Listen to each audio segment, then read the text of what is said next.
Salut à tous et à toutes.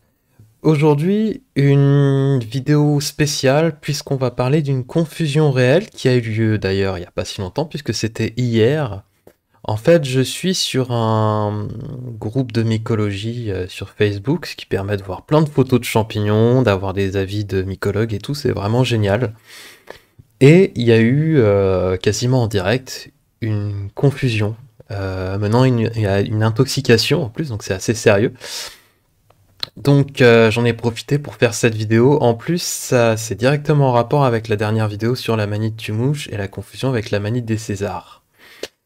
Ça va nous permettre d'apprendre des erreurs des autres et de parler de la culture juste. Donc une vidéo vraiment importante du point de vue de la sécurité, autant en mycologie que dans d'autres domaines.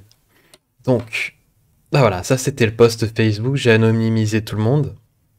Donc une personne, voilà, poste des photos de champignons et demande voilà, qu'est-ce que c'est est-ce que ce sont des amanites, des Césars? Est-ce que ce sont des oranges?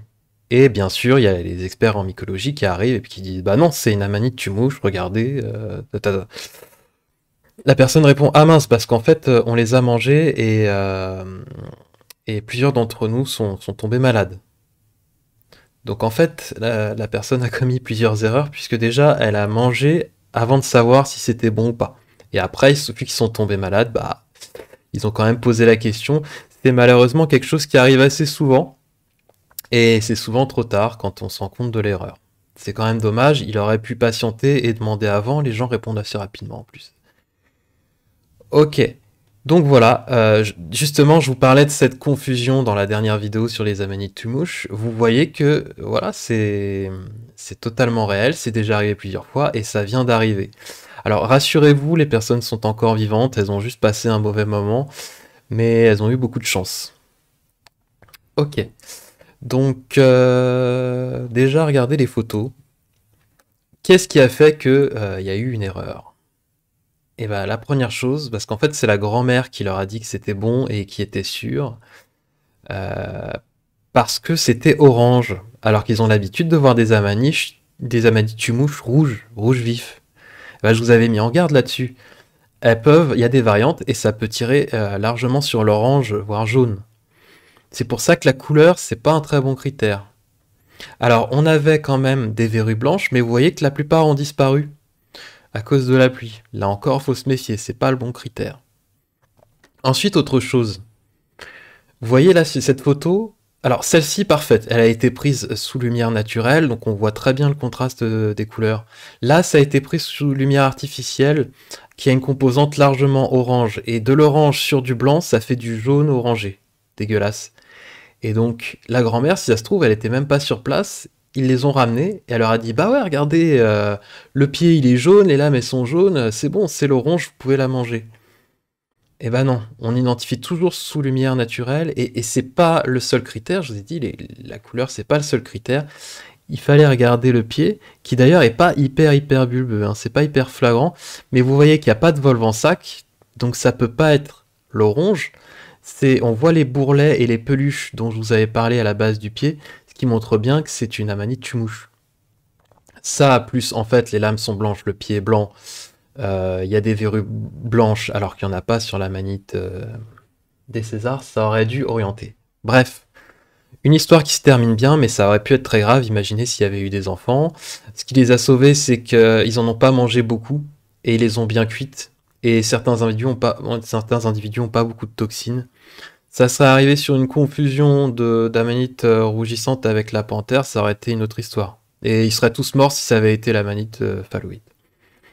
Bon, donc, voilà les photos. Là, vous voyez, c'est orange. Du coup, on peut se tromper. Et le problème de la lumière naturelle. Alors, quelle leçon on peut tirer de tout ça? En fait, cette vidéo, ça me permet de vous parler de quelque chose qui est extrêmement important et qui n'est jamais fait. Du moins, qui n'est jamais fait par les personnes non professionnelles. Et même chez les professionnels, notamment de santé, c'est quelque chose qui n'est pas, c'est pas du tout une culture qui est faite alors que ça devrait. Nous, on a plutôt une culture de la toxicité, hein, notamment entre médecins, entre pharmaciens. Quelqu'un fait une erreur, on soude sa gueule, on lui tape dessus, on le vire et tout ça.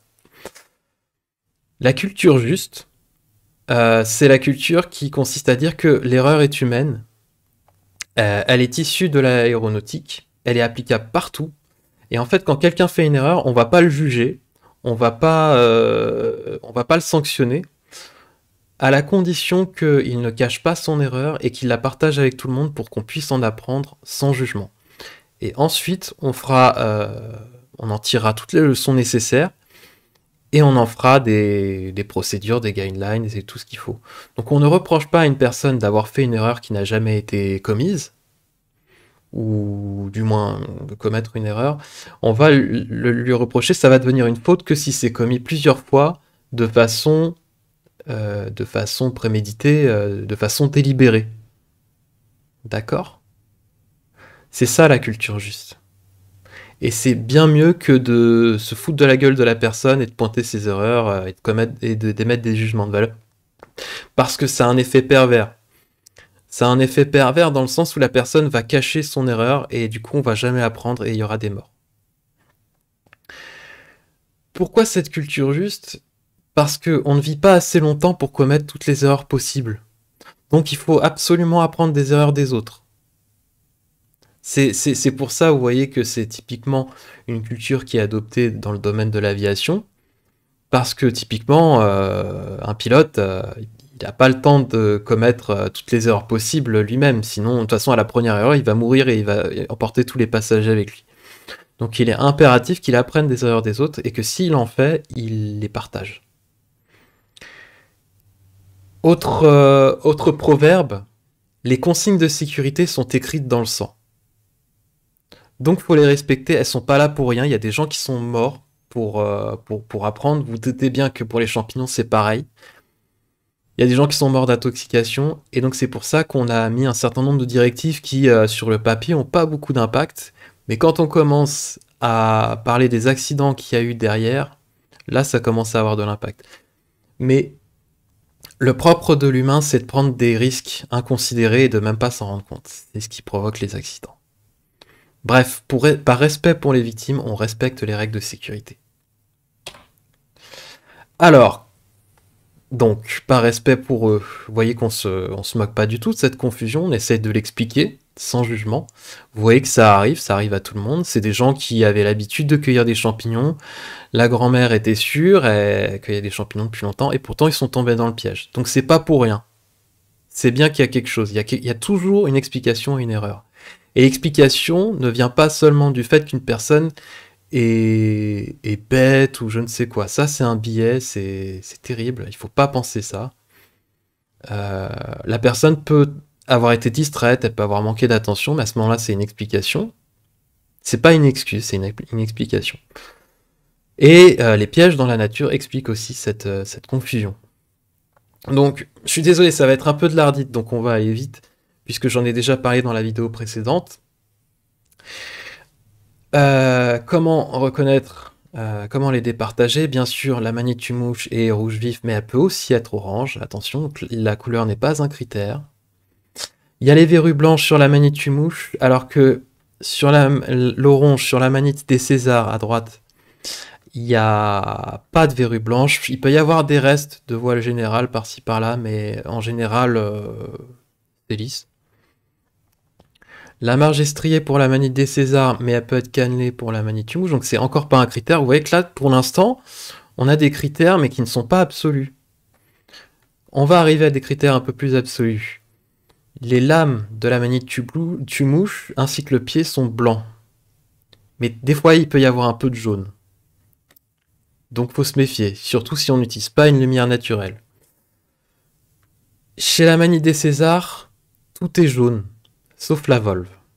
Les lames sont jaunes, le pied est jaune. Il peut y avoir des reflets jaunes sur la Manitou-mouche, mais dans la Manite des Césars, tout est jaune. Et surtout, l'anneau chez la Manite des Césars est jaune. Chez la Manitou-mouche, il est dentelé et blanc. Un tout petit peu jaune, mais en général, il y a peut-être un petit peu de jaune au bord, mais en général, c'est tout blanc et dentelé. Et critère absolu, clé de détermination, la volve. Au niveau de la manite Tumouche, c'est un bulbe avec des bourrelets, comme ça, des bourrelets concentriques, qui ont des flocons. Des flocons, des points, vous voyez, des presque granuleux.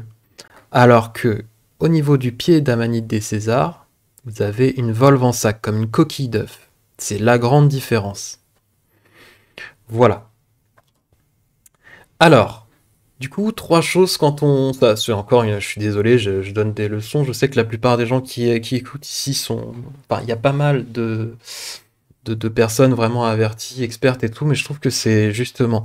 C'est bien de parler de l'ego. Donc il faut avoir un certain savoir-être. En fait, une compétence, ça se compose de 3 choses, le savoir-être, le savoir et le savoir-faire. Donc, commençons par le savoir-être. Il faut absolument mettre son ego de côté. Vous allez voir que plus vous allez apprendre sur les champignons et plus vous allez être confiant, plus vous allez avoir d'ego. Le problème, c'est qu'on est très mauvais à évaluer sa propre expertise sur quelque chose. Et en général, au tout début, quand on commence à apprendre des choses, c'est là où le risque d'erreur est maximum, parce que l'ego est maximum. Il y a aussi l'effet de groupe. On n'a pas envie de perdre la face devant tout le monde. Donc on a absolument envie d'être sûr, d'identifier tout le monde. Et on est prêt à prendre de très gros risques, parfois, pour ça. Bah non, je suis désolé, c'est normal de ne pas tout savoir. Moi, quand je me balade dans la nature, la moitié des champignons que je croise, j'ai aucune idée de ce que c'est. Et je vais pas dire, ouais, c'est ça, c'est ça. Je dis, bah, j'en sais rien, je sais pas ce que c'est. Hier, je suis parti en promenade mycologique avec ma copine. Elle me demandait, c'est quoi celui-ci et celui-ci? Je dis, j'en sais rien, je sais pas du tout ce que c'est. Ah, mais je croyais que tu savais, je croyais que t'étais expert, je croyais que tu savais. Bah non, désolé, je sais pas, c'est comme ça, il y a 10 000 espèces de champignons, vous doutez bien qu'on peut pas tout savoir, donc il faut faire la paix avec soi-même. Des fois on sait pas, ou des fois on a l'impression de savoir, mais on n'est pas sûr, vaut mieux dire, bah je sais pas, mais ça ressemble à ceci ou cela. Donc voilà. Attention, l'ego, c'est ce qui nous tue. Il faut se méfier de soi-même, et il faut aussi se méfier des autres. Parce que les autres ont les mêmes biais, les mêmes problèmes que vous. Et surtout, il faut vraiment être sûr à 100% de ce qu'on collecte et de ce qu'on va manger. À la limite, vous n'arrivez pas à identifier un truc pour le plaisir, bah c'est pas grave, vous potassez, mais il est hors de question de manger un truc où vous n'êtes pas sûr. En cas de doute, on s'abstient. Et il faut surtout réunir plusieurs critères de champignons. Un seul, ça suffit pas. Souvent, on a un autre biais, c'est celui d'être focalisé sur une espèce et de tout faire, et on est même prêt à avoir limite des hallucinations, quoi. On est prêt à tout faire, tout reconnaître pour que ça soit le champignon qu'on voulait. On veut que nos rêves s'exaucent en fait. Et je pense que c'est ce qui s'est passé pour cette confusion. Ils sont arrivés, ils ont fait ah ouais, c'est orange, c'est l'orange. Ah ouais, regarde, t'as vu, c'est jaune au niveau du pied, donc ouais, c'est grave l'orange. Et ils ont complètement ignoré les autres critères qui étaient pourtant devant eux. Et le pire, c'est encore plus pervers, c'est que vous rencontrerez des champignons qui ont des critères un peu bizarres, un peu flous, parce que bah, c'est comme ça dans la nature, vous avez des mutants, vous avez des variants. Et c'est ça qui vous trompe. Donc attention, vous serez trop focalisé sur un comestible que vous voulez vraiment avoir, alors que vous êtes en train de regarder un toxique ou un mortel. On se méfie de soi-même. On se méfie de ses sens, nos sens nous trompent, notre cerveau aussi. Et le savoir. La connaissance, ces gens-là, je suis sûr qu'ils savaient beaucoup de choses à propos des champignons. Ça les a pas empêchés de se tromper. Donc le savoir n'est pas la seule chose indispensable. C'est pour ça que, surtout après mes vidéos, n'allez pas cueillir et manger des champignons. Voir mes vidéos n'est pas suffisant. C'est du savoir, mais c'est pas du savoir-faire ni du savoir-être. Le savoir-faire, vous l'obtiendrez en sortant et en allant avec des mycologues expérimentés. Mais c'est quand même important de savoir, connaître les principaux toxiques et les principaux mortels, absolument par cœur. Parce que si vous connaissez par cœur la manite mouche, normalement, vous allez la reconnaître même si vous cherchez autre chose. Quand vous voulez cueillir un comestible, vous devez absolument connaître les critères de comestible, mais toujours avoir en tête ces confusions les plus communes. Si vous avez en tête, en cherchant la manite des Césars, qu'on peut facilement la confondre avec la manite mouche, vous êtes un peu plus en sécurité. Et vous devez aussi connaître les variantes du comestible, mais aussi et surtout du mortel. S'ils avaient su que la Manitou-mouche pouvait être orange, qu'elle avait des variantes comme ça, et bah ils se seraient pas trompés. Ce qui les a sauvés aussi, j'ai oublié d'en parler, c'est qu'ils en ont mangé peu. Ils auraient mangé 1 kilo de tumouche, ils auraient été très très mal. Là, ils ont mangé apparemment que 3 chapeaux. Donc ça les a sauvés aussi. Et elles étaient bien cuites, ça a quand même permis d'éliminer une partie des toxines. Alors ne pensez pas que ça va vous sauver des grands mortels. Ça ne vous sauvera pas. Vous mangez un chapeau de phalloïdes, vous êtes mort. Vous les cuisez bien, ça fera pas la différence, vous mourrez aussi. Parce qu'il y a des toxines qui sont thermostables. Donc peu importe si vous cuisez ou pas. Et des toxines thermolabiles que vous pouvez détruire, mais bon. Et enfin le savoir-faire. Déjà, gros piège dans lequel ils sont tombés. C'est pour ça que dans tous les groupes de mycologie, quand on vous demande de poster des photos, c'est des photos sous lumière naturelle et pas artificielle, parce que nos lumières artificielles n'arrivent pas à émuler parfaitement la lumière du soleil. Et donc, la lumière de nos ampoules a souvent des teintes orangées qui viennent complètement modifier la couleur du champignon. Et ça, c'est source d'erreur. Je suis sûr qu'ils l'ont montré à leur grand-mère et elle s'est fait tromper par cet effet de lumière artificielle. Qu'on n'identifie que à la lumière naturelle. À la limite, vous prenez des photos sur place quand vous êtes bien au soleil et tout. Et pareil, on n'identifie pas le soir quand il fait nuit. Le champignon entier. Donc là, ça va, il est entier. À peu près. Ni trop jeune, ni trop vieux. Et il faut surtout utiliser plusieurs critères. La couleur, ça ne suffit pas. Il faut des clés de détermination, ça on en parlera précisément dans une autre vidéo, mais il y a notamment d'excellents livres qui parlent de comment identifier à coup sûr. Moi je balance tous les critères et j'insiste sur ceux qui aident à l'identification certaine. De toute façon, faut utiliser plusieurs critères pour être sûr à 100%. Et enfin, un dernier truc, c'est un truc qui est extrêmement difficile. Vous savez que les humains, leur niveau d'intelligence baisse plus ils sont nombreux dans un groupe et plus ils sont bêtes. Ce qui fait que vous avez des phénomènes de groupe extrêmement stupides. Vous voyez ce qui se passe quand il y a des manifestations violentes, quand des groupes de jeunes cassent ou tabassent. C'est un effet de groupe, c'est un effet d'impunité, d'invincibilité. L'humain se sent invulnérable quand il est en groupe. Ça, c'est issu de nos ancêtres, hein, quand ils se battaient en groupe avec des armes, on a hérité de cet effet de groupe. Sauf que face à un champignon mortel, le groupe ne vous sauve pas, vous allez vous intoxiquer juste, et au lieu de mourir seul, vous allez mourir à plusieurs. Donc, il y a plusieurs possibilités. Imaginons que vous êtes dans un groupe d'amis et tout, et vous cueillez des champignons.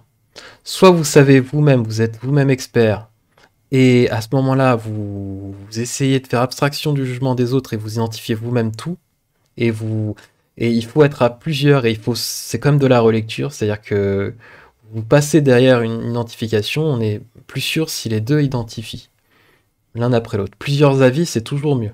C'est pour ça que vous allez toujours montrer votre collecte à un mycologue expérimenté, quand on n'est pas sûr. Ou alors vous avez le choix, ou alors vous remettez votre vie entre les mains de quelqu'un d'autre. Mais là, c'est vraiment ça. Et il faut avoir pleine conscience des conséquences et de tout ce que ça implique. C'est comme si vous laissiez quelqu'un conduire en voiture pendant que vous dormez. C'est comme si vous remettiez votre vie entre les mains d'un pilote. Et ben, vous n'allez pas le faire si le mec il a pas passé son brevet de pilote, si c'est pas un vrai pilote de ligne. Vous n'allez pas confier vous-même ou vos enfants, vous n'allez pas vous mettre à bord d'une voiture de quelqu'un qui n'a pas le permis et qui est aveugle. Je sais pas. Donc c'est exactement pareil, vous mettez votre vie entre les mains de quelqu'un qui va identifier des choses qui peuvent être des poisons mortels. Il faut que vous ayez conscience de ça. Donc vous allez essayer de comprendre un peu, de sonder son expertise, vous êtes sûr qu'il sait ce qu'il faut. Et c'est pas évident du tout. Donc il vaut mieux s'abstenir. Bien sûr, si le mec il a écrit des livres, que c'est un grand mycologue, là c'est bon quoi. Mais le mec qui s'y connaît vite fait et tout, Va peut-être falloir éviter. Pourtant, on sait tous, moi, mon grand-père, il allait chercher les champignons, c'était pas un expert. Il connaissait uniquement quelques champignons par cœur, parce que son grand-père lui-même les avait cueillis. Notamment bah, des grandes lépiotes, mais c'est pas un expert, donc est-ce qu'il faut lui faire confiance ou pas, c'est pas évident. Et il faut poser les bonnes questions. Qu'est-ce qui te fait dire que c'est une Amanidée César? Ah bah il y a ça, il y a ça. Oui, mais est-ce que ça pourrait pas être autre chose? Ah, je sais pas, non, non, t'inquiète. Attention aussi. Euh, si vous y connaissez et que vous voyez que le mec il fait un show incroyable et qu'il est ultra sûr de lui et qu'il est respecté par tout le monde et que vous voyez qu'il est en train de faire une erreur très très grave, il va falloir le faire avec tact parce qu'on n'écoutera pas quelqu'un qui déjà est en face d'une période beaucoup plus charismatique et respectée, ça c'est vrai, euh, et quelqu'un qui s'exprime pas correctement, je sais pas comment dire, méfiant, qui est respectueux ou je ne sais quoi. Il va falloir utiliser les bons mots. Bah écoute, c'est vrai que ce champignon, il ressemble vraiment à la manite des Césars et tout, surtout avec la couleur orange, mais j'ai l'impression qu'il y a un piège. Regarde quand même au niveau de la volve, tu trouves pas que c'est plutôt une volve de tumouche Ah ouais, enfin voilà, des trucs comme ça. Et une fois quand vous êtes sûr de vous, ne vous laissez pas influencer, sauf par des arguments vraiment concrets, mais il va falloir assumer sa position jusqu'au bout. Et c'est pas évident. Devant tout un groupe qui vous dit mais non, mais c'est bon, mais t'inquiète, vas-y, tu peux le manger. Non, allez, allez, c'est bon, fais pas le relou et tout. Vous savez comment c'est, il y a un peu d'alcool, c'est la bonne franquette. Bah non, va falloir assumer jusqu'au bout. Alors dire non, écoutez, je suis sûr, c'est un toxique, c'est une amanite tumouche. Regardez les critères, regardez la volve, regardez la couleur. Si on regarde à la lumière du soleil, on voit que c'est blanc et tout. Non, non, là je pense qu'il faut qu'on fasse attention. Et c'est ah mais non, on s'en fout, allez, on le mange et tout. Bah là c'est bah moi écoutez, je le mange pas. Vous le mangez si vous voulez, mais moi je le mange pas. Ou alors vous appelez un expert, vous dites bah écoutez, attendez, j'appelle quelqu'un et tout, et on aura un autre avis. Et voilà, faut se rappeler qu'il y a quand même des vies qui sont entre vos mains, que vous soyez l'expert ou le non-expert, euh, il faut accepter cette responsabilité, hein. Parce qu'après, il faut pas venir pleurer parce que à cause de vous des gens sont morts, ou parce que vous êtes mort à cause de quelqu'un. Enfin, vous pourrez plus pleurer, mais donc voilà, je voulais vous parler de ça, je pense que c'est important. Alors c'est un peu brouillon, c'est un peu à la va-vite, faudrait faire une vidéo vraiment exprès pour ça. Mais voilà, n'hésitez pas à commenter, il y a des commentaires très intéressants, notamment sur des accidents qui sont arrivés à telle ou telle personne. Ce genre d'expérience, c'est hyper important, c'est ce que je vous disais. On ne juge pas les gens qui ont fait une erreur. On peut en plaisanter gentiment et tout, il n'y a pas de souci, mais c'est hyper important que les gens partagent, que la parole soit libre là-dessus, parce que ça arrive vraiment à tout le monde, ce genre d'erreur. Et quelqu'un qui vous raconte une erreur comme ça, déjà, c'est pas évident, donc respect à lui. Et surtout, peut vous sauver la vie, donc faut être vraiment reconnaissant. Allez, salut.